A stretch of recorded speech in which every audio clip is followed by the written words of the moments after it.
এই কাস্টমারটি কিছুদিন আগে মোবাইলটা কিনে দেখতেছেন মাঝখান দিয়ে একটা দাগ পড়ে গেছে। এই ডিসপ্লেতে কখনোই গ্রিন লাইন পড়ার সম্ভাবনা নাই, পরবর্তীতে দেখা যায় কি ডিসপ্লেতে গ্রিন লাইন দাগ পড়ে যায়।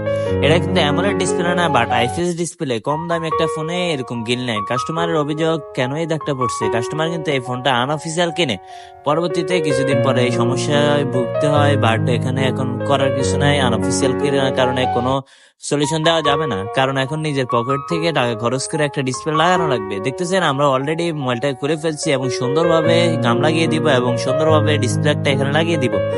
আমি কিছু কিছু কাস্টমারকে বলবো, ভাই যখন আপনারা একটা সেট কিনবেন, আনঅফিসিয়াল কেনার থেকে অফিসিয়াল কেনার চেষ্টা করবেন।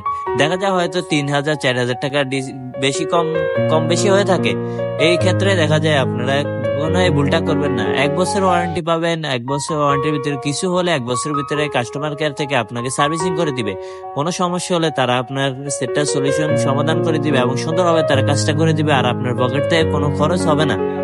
এই জন্য আমি আপনাদেরকে এই কথাটা বলছি। অলরেডি দেখতেছেন আমাদের সেটটা ফিটিং শেষ, আমাদের ওই আগের ডিসপ্লেটা আমরা খুলে ফেলছি এবং নতুন একটা ডিসপ্লে এখানে লাগিয়ে দিয়েছি।